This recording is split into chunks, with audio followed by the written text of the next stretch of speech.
क्या जज्बा था और उनकी ख्वाहिश क्या थी, उनका भी तो घर था ना। ये खबर तो निकली मगर मुझे पता चला कि दाऊद को जहर दे दिया गया है और अब वो अस्पताल। दुनिया के तीसरे नंबर पे most wanted terrorist Dawood Ibrahim, जो कि कराची में खबरों के मुताबिक मौजूद था, उसे किसी अननोन पर्सन ने जहर दे दिया है। ये पाकिस्तान में खलबली सी मची है, एक परेशानी सी है कि क्या फिर से FBI की ग्रे लिस्ट में जाना पड़ेगा।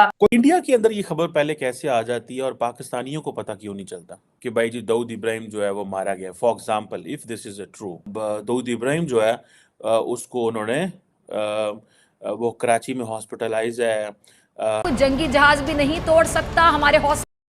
दाऊद इब्राहिम, उसको जहर दे दिया गया है, वो कराची के अस्पताल गया है और फिर वो मारा जा चुका है, मर गया है, ये सब खबरें चलती रहीं।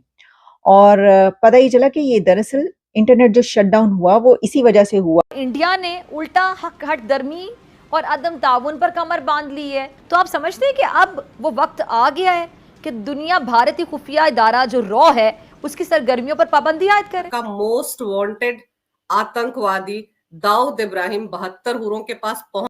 तमाम शहरियों का जो गुस्सा है आसमान को छू रहा है। नमस्कार, स्वागत है आपका हमारी एक और नई रिएक्शन वीडियो में।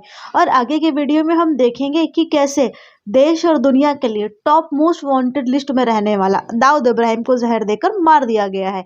और लेकिन ऐसा पहली बार नहीं हुआ है। खबरों के अनुसार पहले भी कई बार ऐसी खबरें आई हैं कि जिसमें यह बताया गया कि दाऊद इब्राहिम मारा गया है। लेकिन अब देखते हैं कि यह खबर कितनी सच है और कितनी झूठ। इस विषय पर आपकी क्या राय है, हमें कमेंट बॉक्स में अवश्य बताएं।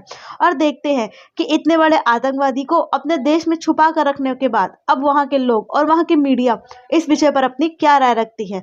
तो पूरा वीडियो बहुत ही इंटरेस्टिंग होने वाला है। वीडियो को अंत तक अवश्य देखें और अगर वीडियो पसंद आए तो वीडियो को लाइक करें और चैनल पर पहली बार आए हैं तो चैनल को सब्सक्राइब करें और अधिक से अधिक शेयर करें। चलिए शुरू करते हैं। खबरें हैं कि दाऊद इब्राहिम इस महीने की 26 तारीख को अपने 68वें जन्मदिन पर एक बड़ी पार्टी देने। राम नाम सत्य है, राम नाम सत्य है। हालांकि ये पहली बार नहीं है जब मीडिया में दाऊद इब्राहिम की मौत की खबरें इस तरह से आई है।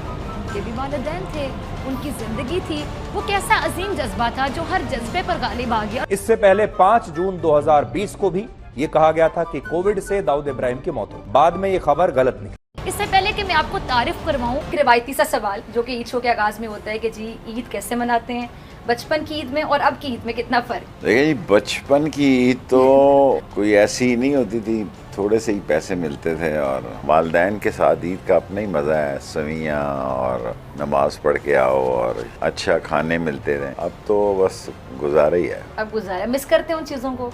नहीं, मिस भी नहीं करता, क्या जायका हर तरह के हालात में आप एडजस्ट हो जाते हैं। अच्छा, इंसान एडजस्ट होता जाता है हालात के मुताबिक, तो आप भी हालात के मुताबिक एडजस्ट हो। और फिर इंडियन मीडिया पर ये खबरें भी चलती रहीं और चल रही हैं कि वो कराची के एक अस्पताल में उसको दाखिल किया गया क्योंकि वो कराची में था और उससे पहले उसको जहर दिया गया। और फिर उसके बाद उसके जो सारे अज़ा थे वो जब काम करना छोड़ गए तो फिर कल रात को 1 बजे ये खबर मिली कि वो मारा जा चुका है। यानी वो के लिए चाहिए क्या होता है? जज्बा जज्बा। जज्बा। अच्छा, जज्बे से मैं आपको कहता हूँ कि ये कोई खंबा है, ये कोई पिलर है, या ये जज्बे से ये रिक्शा उठा के दिखाएं मुझे जरा।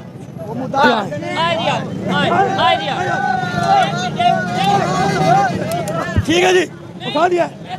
और यार ये जंग भी हो गया है। देखिए, वो वक्त तो बहुत पहले आ चुका था, मगर हमें ये देखना है कि ये सारी चीज़ें जो हो रही हैं इसकी इंटरनेशनल लॉ डायमेंशंस क्या हैं और इसकी जो सिफारती डायमेंशंस क्या हैं। मगर ये जरूर है कि पाकिस्तानी तो खैर इसलिए अपसेट है कि मैंने ये कह दिया कि जी वो कराची में उसने गलतियां सुधारने वाला जौहर हमारे किसी बहादुरी का देख। बहुत अच्छा इकदाम है, इससे हमें ज़्यादा से ज़्यादा प्रमोट करना चाहिए ताकि पूरी दुनिया में मुसलमानों का जो वक़ार है वो दोबारा से बहाल हो सके, जो कि मुसलमानों का वक़ार किसी वजह से ख़राब हो रहा है, जैसा कि आप देख रहे हैं फ़लस्तीन में भी जो हो रहा है। मगर इसी तरह वो तरक्की करता रहा और हमारे पॉलिटिशियन इसी तरह बारी लेते रहे तो वो जो उनका ख्वाब है ना अखंड भारत का, वो पूरा कर लेंगे। अखंड भारत का? हाँ, पूरा हो जाएगा। वो पूरा हो जाएगा। आप किस हक में है? जंग होनी चाहिए कश्मीर की? बिल्कुल, कश्मीर के मसले पर मोदी की टांगों के नीचे से जमीन निकालनी चाहिए। वैसे तो उन्होंने आर्टिकल 370 हटा के, बेशक गुस्सा लगे, लेकिन हमारी टांगों के नीचे से जमीन हटाई है। 370 ये हटाया। जो भारतीय सुप्रीम कोर्ट का फैसला मैंने सुना है, सबसे बेहतर बात उन्होंने की है, जंग धोया। ये कश्मीर मिलेगा कैसे हमें? जंग से मिलेगा। तो पहले 3 जंगें हो गई हैं। और कोई मसला नहीं, इंडिया की ऐसी जो वज़ीर आज़म ने कहा ठीक है, ठीक है, हमें कश्मीर चाहिए, कश्मीर चाहिए हमें। जंग के अलावा तो और कोई हल है नहीं, प्यार से तो उसने देना नहीं है। हम 3 जंगें करके भी देख ली हैं। जंग 3 छोड़ो कि हम 500 जंग करने भी अड़ेंगे ना, तो फिर भी हम करेंगे ना। वहाँ के क्वेश्चन ये है कि क्या पाकिस्तान दाऊद इब्राहिम जैसे लोगों से आइडेंटिफाई किया जाना चाहता है? इसमें आप बैन है, ईरान ने आपको बैन कर दिया, सऊदिया ने आपको, यूएई ने आपको बैन कर दिया। उसके बाद आज देखिए जॉर्जिया मेलोनी का स्टेटमेंट आया है। जॉर्जिया मेलोनी जी ने आज कहा है कि इस्लाम की जगह इटली में नहीं है। आप एक मॉडर्न सिविलाइजेशन का, आप एक एंशिएंट सिविलाइजेशन का पार्ट है। आपने दुनिया का वो सिविलाइजेशन इनहेरिट किया जिसने दुनिया को सिखाया है। पता नहीं क्यों आप अपनी सिविलाइजेशन से नफरत करते हो यार। जिसने जीरो दिया वो सिविलाइजेशन आपके, दुनिया का पहला शहर, दुनिया की सबसे स्मार्ट अगर लोग होते हैं वो लोग होते हैं जो स्मार्ट सिटी बनाने का कुव्वत जानते हैं। दुनिया की पहली स्मार्ट सिटी जो थी वो हड़प्पा मोहनजोदाड़ो आपके पास से, आप उसको अपना मानते ही नहीं हो। और आपकी अपनी सिटी का हाल आपने ये कर दिया है। तो आप कौन हो? आप आइडेंटिफाई करो, आप मोहनजोदाड़ो के वंशज हो या आपने फिर दुनिया में जाके फतह करनी है, या आप डिसाइड कर दो भाई। ठीक है। और मुझे सर ये भी सुन के बहुत हैरत हुई थी कि बहुत से ऐसे फेस्टिवल्स हैं, इंटरनेशनल फेस्टिवल्स हैं, इवन हिंदुइज्म की अगर बात करें, बहुत से फेस्टिवल्स हैं जिनकी शुरुआत पाकिस्तान से हुई। जैसे कुछ लोग ये कहते हैं कि भाई होली की कुछ बात करते हैं, कोई दिवाली की इवन बात करते हैं कि भाई वो मुल्तान से ये जो है वो शुरुआत की गई। देखने वाले जरूर इसके बारे में बताइएगा।